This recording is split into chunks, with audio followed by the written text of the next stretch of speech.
취업은 해커스 대기업 해커스 공기업 해커스 최종만 크게 버렸어 가자. 건강보험 심사평가원 자소서문항 항목 분석과 작성 전략 시작하겠습니다. 자, 시작할 때 꼭 체크해야 되는 거 있죠. 글자 수. 글자 수 체크하셔야죠. 자, 500자라는 게 뭘 뜻하는 건지 말씀을 드릴게요. 공기업 자소서 문항은 대부분 500자 아니면은 800자 아니면 1000자예요. 와, 반밖에 안 되네. 2배나 되네 라는 생각이 들죠. 일단은 짧아요. 짧기 때문에 제목은 해도 그만 안 해도 그만이에요. 왜 그러냐면 800자나 1000자 넘어가면은 웬만하면은 하는 게 맞아요. 너무 길어. 심지어 1000자 분량의 경우에는 중간 제목을 넣는 경우도 있어요. 넣어도 되냐? 넣어도 된다 안 된다라는 건 없습니다. 어떤 게 보기 편할까를 따졌을 때는 웬만하면은 800이나 1000자는 넣는 게 맞고 500자는 넣을 수도 있고 안 넣을 수도 있는데 글자 수가 적기 때문에 안 넣는다고 해도 끝까지 있는데 크게 힘들진 않아요. 그럼 제목을 넣어야 되나 말아야 되나? 제목이 전체 내용을 파악하는 데 도움된다면 넣어도 되지만 그게 아니라면 굳이 그리고 1번 문항에 제목 넣으면 2번, 3번, 4번까지 다 넣을 생각하세요. 넣으려면 다 넣고 안 넣으려면 넣지 말고. 무슨 말인지 알겠죠? 일관성이 있어야 보기가 좋거든요. 자, 1번 문항 좀 꼬였어요. 왜 꼬였냐면 이게 설계를 잘해야 돼요.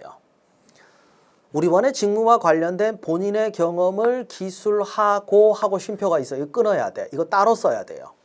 그 다음에 해당 경험이 우리 원 지원 동기에 영향을 준 부분을 따로 그걸 구체적으로 기술하라고 합니다.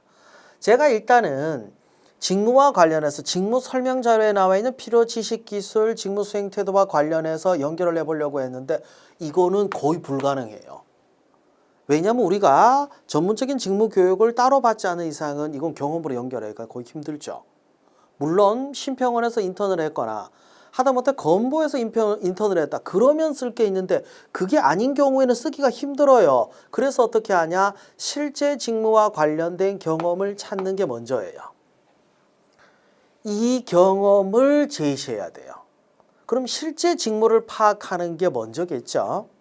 그죠? 실제 직무 파악하는 거는 요 뒤에서 얘기할 거니까 얘 따로 써. 얘가 먼저야. 이게 1번 단락. 직업관을 바탕으로 지원 동기는 직업관을 토대로 해야 돼요. 심평원 때문에 심평원 이런 역할을 하기 때문에 지원했다가 말이 안 돼. 그건 심평원의 역할이지. 여러분이 왜 여기서 일하느냐 이유는 아니에요. 그건 직업관이에요. 직업관. 얘를 바탕으로 지원 동기를 작성을 하시면 됩니다.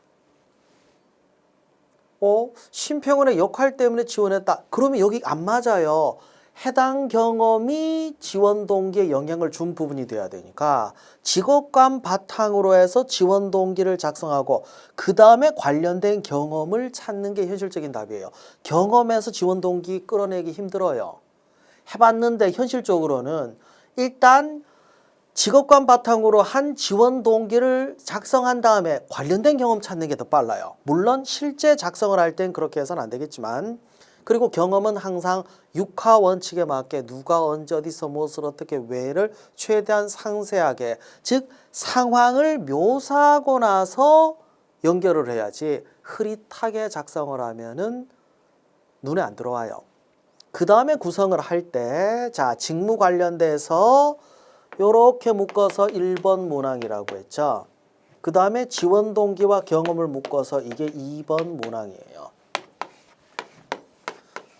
2개 문항. 만일에 내용이 많으면은 3개 문항이지만 보통 1번 문항에선 직무 관련된 경험, 2번 문항에서 해당 경험이 우리 원 지원 동기에 영향을 준 부분 중에서 직업관에 대한 거 그걸 토대로 해서 연결해서 쓰는 거예요.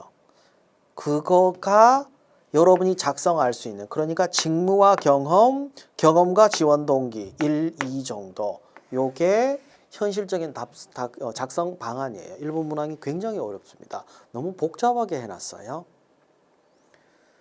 아무리 복잡하다 하더라도 자소서 문항에서 요구하는 대로 작성하는 게 원칙입니다. 그래야 제대로 된 평가가 가능합니다. 왜냐하면 평가 기준에 맞춰서 평가하도록 설계가 되어 있어요. 여러분 마음대로 해서는 안 돼요. 자, 직무와 관련해서 파악하기 위해서 홈페이지에 들어가셔서 조직도를 보시면요. 요거 클릭하잖아요.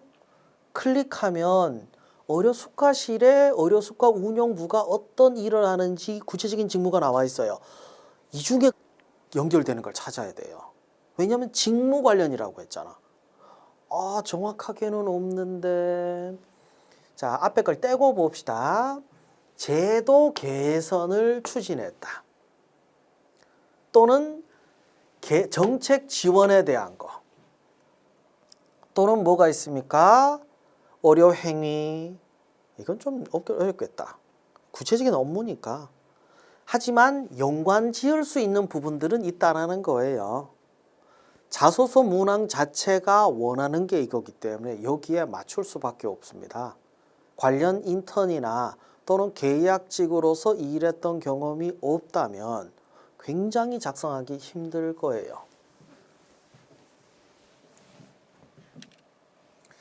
두 번째 넘어갈게요. 경험사항이라고 분명히 되어 있습니다. 그럼 경험이 핵심이냐?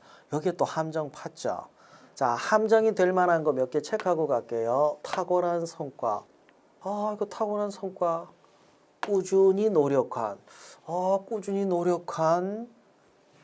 본인만의 차별화된. 야, 이거 뭐 딱히. 야, 이러니까 좀 어려워지네요. 자, 꾸준히와 발전된을 가지고 얘기할 수 있는 게 이거예요. 장기적으로 노력해서 발전시킨 역량이나 가치관이 제시돼야 됩니다. 그리고 강점이라고 얘기하는 게 축구 잘해요. 이거 어디다 쓰게? 역량평가가 안 돼요. 경험 확인하는 게 아니라 역량평가하려고 하는 거야. 그래서 직무 설명 자료에 나와 있는 지식, 기술, 태도와 관련된 직무 역량을 찾으세요. 그래도 탁월한 거 생각하지 말고 탁월한 걸 생각을 하면 뭐가 문제냐면요. 봐봐요.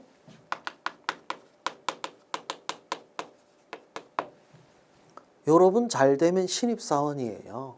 여러분이 탁월한 걸 보여주는 게 쉬울 거라 생각하십니까?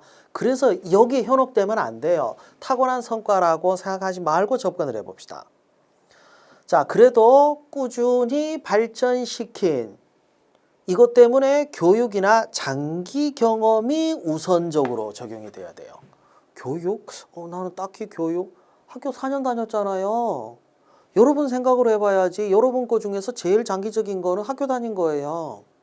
그 다음에 한 번 짧게 했던 거 말고 장기적인 경험 몇 개월씩 인턴 같은 것도 가능하겠죠. 없으면은 단기 경험으로 넘어가더라도 우선적으로는 교육이나 장기 경험을 적용을 시키세요. 그리고 성과는 특별한 거 제시하려고 하지 말고 실제로 했던 거를 구체적으로 묘사하시면 됩니다. 자, 정리할게요. 뭐부터 제시해야 됩니까? 들어가기는 경험이 맞아요. 첫 번째 단락은 경험입니다. 성과를 내기 위해서 꾸준히 어떤 경험이에요? 교육이나 장기적인 경험을 제시하시면 됩니다. 그 다음 뭡니까? 이를 통해서 발전시킨 본인만의 차별화된 관점. 두 번째 문항에서는 직무 역량. 구체적으로 제시하시면 돼요. 물론 경험이 더 구체적이어야겠죠. 6화 원칙에 따라서 두 개 문항으로 끝낸다고 생각하셔야 돼요.